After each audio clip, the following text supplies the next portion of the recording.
Hi everyone, कैसे हैं आप सब। आई होप कि आप सब अच्छे होंगे। आज हो चुकी है एक नए दिन की शुरुआत। तो मैं अपना ब्लॉग लेकर आ गई हूँ आप लोगों के सामने। और सुबह का समय हो रहा है, 6:30 बजे का टाइम हो रहा है। मैं गर्म पानी पीने लगी हूँ। जब गर्म पानी करती हूँ ना तो उसी में से थोड़ा सा पानी पीने के लिए निकाल लेती हूँ और उसी में धनिया, मेथी, सौंफ जो मिलाकर रखी हूँ उसका पानी उबाल लेती हूँ, जिसको मैं 1 गिलास रोज़ सुबह पीती हूँ। और इधर करने लगी हूँ झाड़ू लगाने के बाद। तो अभी पूरा काम बचा है क्योंकि आज सोकर उठने में ही थोड़ा सा लेट हो गया है। 6 बजे सोकर उठे हैं तो वही काम चलिए फटाफट करते हैं। रोज़ रोज़ तो एक ही काम रहता है तो थोड़ा छुट्टी के दिन लेट हो ही जाता है। ऐसे ही मन में आलस आ जाता है कि आज छुट्टी है।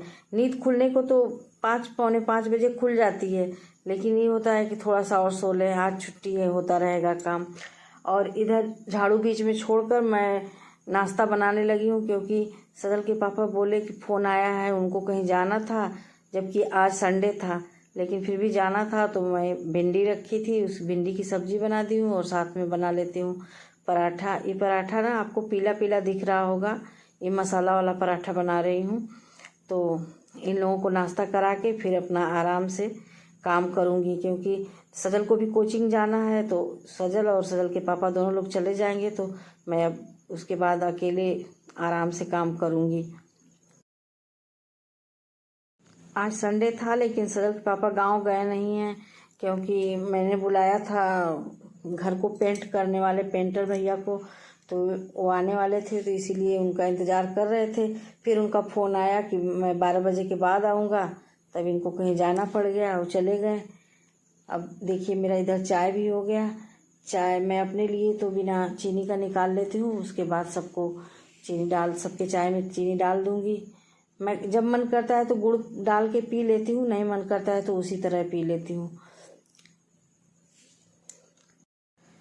इधर मैंने दोनों लोगों को नाश्ता दे दिया है, दोनों लोग नाश्ता करके अब चले जाएंगे तो मैं फ्री हो जाऊंगी। फ्री क्या होना है, जब घर में कोई रहता है ना तो काम मतलब जल्दी हो नहीं पाता है। थोड़ा इधर उधर की बातें, थोड़ा बैठकर समय निकल जाता है। और देखिए कुर्सी पे जो मैं कल शाम को कपड़ा लगाया था वो रखा है, उसको तह करना है। उसमें से कुछ कपड़े प्रेस के लिए जाएंगे तो वो सब तो मैं बाद में करूँगी। तो सबसे पहले झाड़ू लगा लेती हूँ क्योंकि झाड़ू लगाने में जब बहुत ज़्यादा लेट हो जाता है ना तो अच्छा नहीं लगता है। और लेट तो ऐसे हो ही गया है लेकिन अच्छा नहीं लगता है बहुत लेट होने पर। तो सबसे पहले तो मैं झाड़ू लगाऊंगी, उसके बाद और कोई काम होगा। झाड़ू पोछा और डस्टिंग करने में ना मुझको पूरे 1 घंटे का समय लगता है क्योंकि मेरे यहाँ कमरे 5 हैं और पांचों कमरे में रोज़ झाड़ू पोछा होता है क्योंकि हर कमरे में आना जाना सबका रहता है। बहुत बड़े बड़े कमरे तो नहीं है लेकिन हाँ फिर भी ठीक है। तो थोड़ा समय, और अगर बहुत ज़्यादा डीप क्लीनिंग करने लगे तो और ज़्यादा समय लगता है। कुछ तो काम मैं रात में ही कर लेती हूँ, जैसे बेड, चादर, सोफ़ा, ये सब तो मैं रात में ही साफ़ करके सोती हूँ। लेकिन फिर भी सुबह, अब वही तो आपसे हम बताएं कि घर पुराना हो गया है, उसका पेंट जो झड़ता है तो उससे भी बहुत ज़्यादा कूड़ा होता है। कूड़ा का मतलब वही डस्टिंग बहुत ज़्यादा करनी पड़ती है। इधर देखिए मुझको सजल बुला लिया था, मैं वहाँ पे चली गई थी।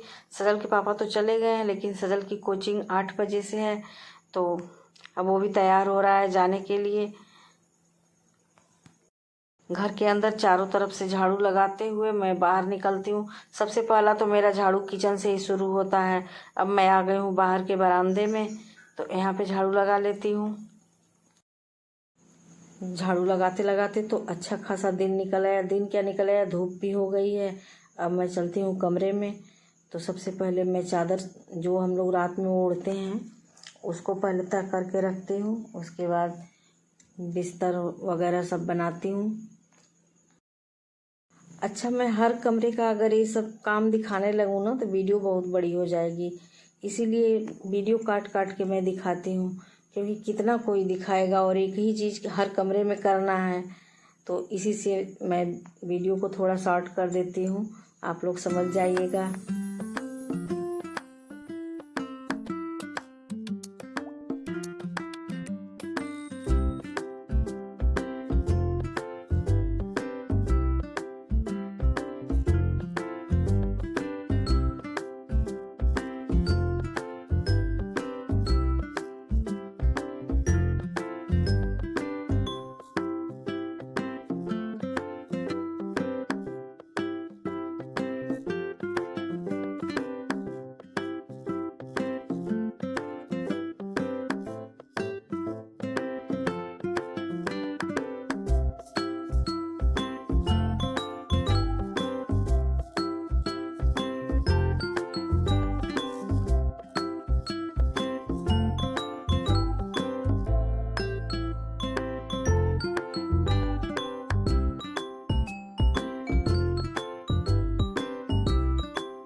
और इधर देखिए मैंने कुछ कपड़े पहले ही लगा दिए थे मशीन में, तो वो भी धुल चुका है, तो इसको मैं फैला देती हूँ।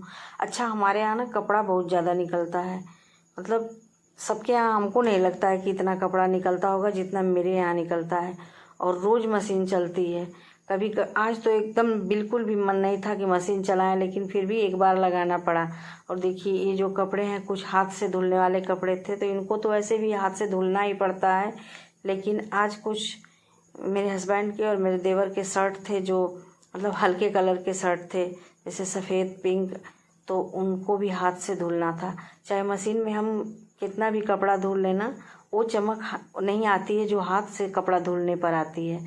तो कभी कभी मैं बीच में हाथ से भी उन लोगों का शर्ट धुल देती हूँ। वैसे तो मशीन में भी चलाती हूँ, लेकिन बीच में जब समय रहता है तो मैं मशीन से ही हाथ से ही धुल लेती हूँ। अच्छा, कपड़ा हाथ से धुलने पर ना समय भी कम लगता है और पानी भी कम लगता है, और कपड़ा साफ़ भी हो जाता है। मशीन में उतना साफ़ कपड़ा होता नहीं है, लेकिन वही है कि बस आराम के लिए हम लोग धुल लेते हैं मशीन में कपड़ा। लेकिन हाथ से धुलने पर जो चमक आती है, वही बात मैं फिर से कह रही हूँ कि जो चमक हाथ से धुलने पे आती है वो मशीन में आती नहीं है, चाहे कोई कितना भी मशीन में धुले कपड़ा।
हाय फ्रेंड, कैसे हैं आप सब? आई होप कि आप सब अच्छे होंगे। मेरा घर का पूरा काम हो चुका है। समय बज रहा है 10:30 और अब मैं नाश्ता करने जा रही हूँ, क्योंकि बेटा तो सुबह नाश्ता करके चला गया था और मैं अपने लिए मेरा नाश्ता आज मैं फ्रूट लूँगी। आज नाश्ते में मेरा फ्रूट है। और मैं नहाकर नाइटी डाल ली हूँ, क्योंकि मुझे बगल में ना एक भाभी है, उनके यहाँ आज गाने का प्रोग्राम है, वहीं जाना है।